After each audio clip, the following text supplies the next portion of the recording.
Be safe. Take care. That's Thank you, everyone. okay. Bye. Let's just keep it in the KWM News Zoom room where I know he's running on a little bit of time here. Sergeant Paul Tapao with the Guam Police Department. Good morning, Sarge. Hey, Hafide, good morning. Thank you, Therese, for those inspirational words. Before I begin, I want to thank her and, of course, her staff at Guam Behavior for really providing that assistance with us and formulating that partnership with our peer mentorship group. She did mention the Guam Police Department, so we work closely with Guam Behavior, and we've been, reaching out to them in pretty much, in dealing with our COVID situation at the Guam Police Department and everything that our peer mentorship is working closely with, the GPD personnel. So, Ms. Ariola, thank you again, and please, keep the staff. We always have them in our minds. So, if you can convey a warm and sincere thank you on behalf of Chief Stephen Ignacio and the entire men and women, both our uniform and our civilian support personnel. Thank you so much for the service that you bring to the Guam Police Department. Thank you, Sarge. We wanted to bring you on just to get kind of an update on the department and what's been going on the crime front. So what has been going on? What are you guys seeing out there on the patrols? It's been what we would call pretty much the streamline. Things change with COVID, but it's the crime. If you track it, it's been pretty much steady. Tracking from pre-COVID to where we are now. We are doing a lot of drug interdiction, street interdiction. We've seen an increase in that. So that's you want to say it's a good thing for the community, but it's a sign that crystal methamphetamine is still the prevalent choice of those that are suffering through addiction. But we've seen that increase with to our street interdiction with our patrol officers. So they've been actively out there, and our DUI cases are actually going up with our patrol officers. So we're moving into the holiday season. We did talk about Ms. Ariola did talk about the holiday season and the uptick of calls to the crisis hotline. The holiday season is a big thing for the Guam Police Department. I believe we start as early as Halloween, moving into January. So our office, our traffic investigators from Highway Patrol Division will be ramping up and getting ready for that. I know we had the proclamation for the click it or ticket, distraction driving, and of course our impaired operations. So we're getting into the swing of things, operational wise with the holiday season. It's still going to be the same approach with the exception of the COVID mandates that's required with each officer, and practicing social distancing, mask, and of course, proper hand hygiene. Paul, do you have any information? We had spoken with Anton Uggan yesterday about the outbreak of COVID positives over at Manila, but there was one thing that he mentioned that there was contact with an arrestee that they had transported. Do you know what he's talking about or what he's referring to? And that arrestee had eventually tested positive for COVID? Yeah. Yes, we did.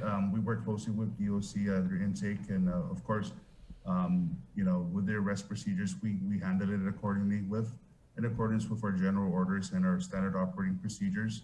The Guam Police Department was made aware of an arrestee that was processed by officers, about that individual testing positive for COVID-19. The officers that were in immediate contact with this arrestees were placed in home quarantine. They were given the green light. They were back at work. So okay. We were cleared by the Department of Public Health and Social Service. So each officer that was actively involved in that case were given the green light to come back to work. So that's a good thing. From when we make the arrest and process them and confine them into the Department of Correction for their whether it be they get magistrated within the next 24 to 48 hours.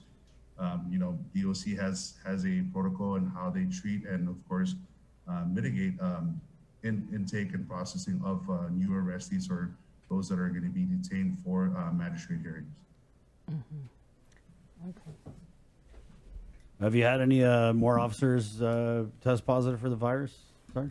No, we are still tracking 18 officers in addition to those 18 officers, and which we reported. And again, this is a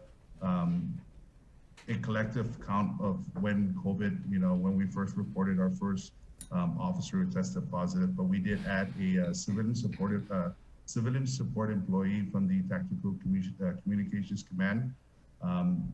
Tracking, we do have currently 5 officers that are still in home quarantine and recovering.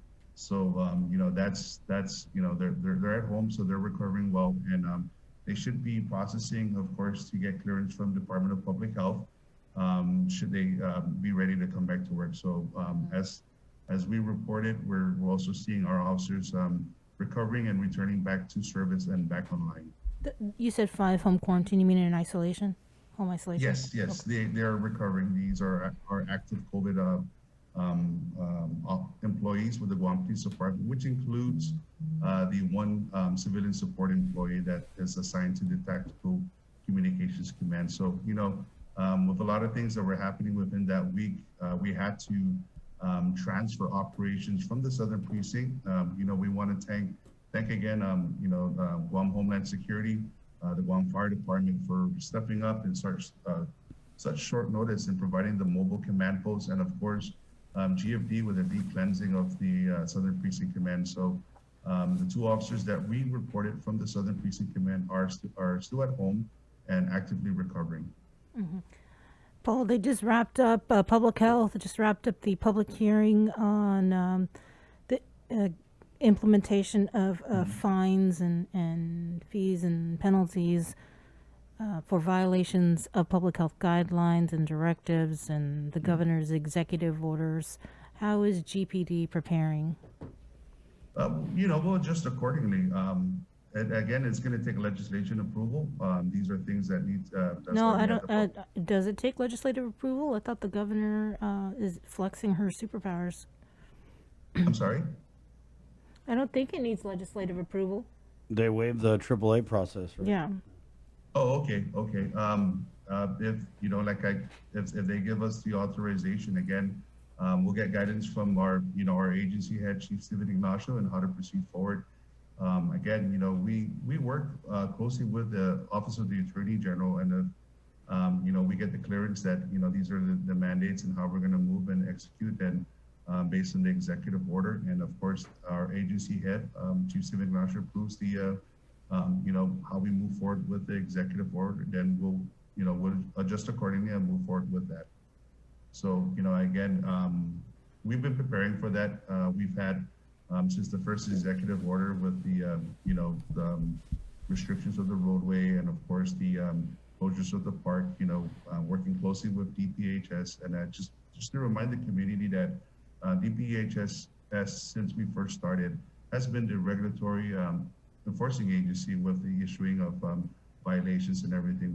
We provide the technical support should anything escalates. But when we were in charge of the parks, the government parks, and of course the beaches, that was actively patrolled by the Guam Police Department with assistance from the G4S, security personnel from the VSO. So they played a great role of in assisting us with that.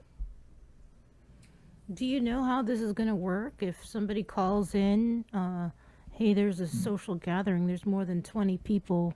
Yeah.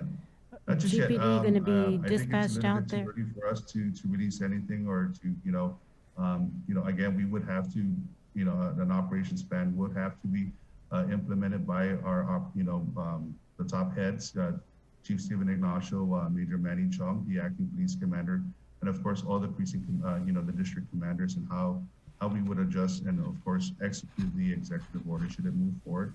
So once we get the direction, it's our marching orders, we'll move and we'll proceed.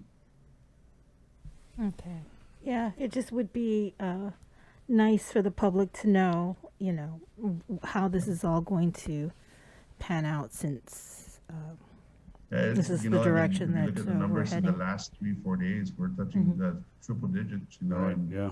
it's a reminder. I don't want to say it's eerie anymore. I want to say it's reality that we all need to grasp. I personally separate my work and of course my family life. And family comes first, and this is important that we do our part as a family to mitigate and ensure that the safety of my immediate family. But that's just one of many family households. But if we all understand the importance of really stopping the spread, I think we'll be able to bring the numbers down. But seeing triple digits, it's really it's an eye opener.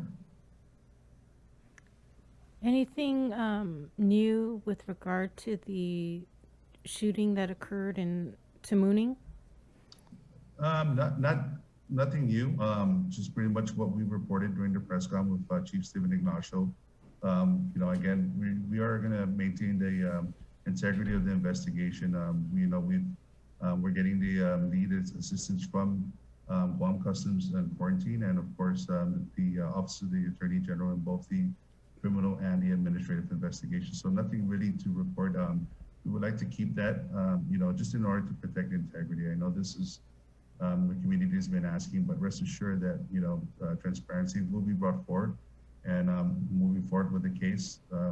That's pretty much where we are now, with the additional of Guam Customs and of course the Office of the Attorney General.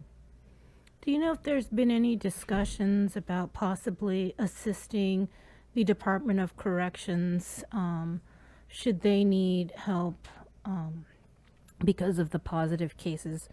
I haven't heard any discussion from from our immediate command. So, the Guam Police Department, we pretty much, should the call need, we're Chief Stephen Ignacio, the acting police commander, Major Manny Chung, and of course the respective district commanders will be able to address it and adjust should it be brought up. And of course the conversation starts churning about how if we need to move forward to assist with the Department of Correction, but that hasn't been brought up just yet.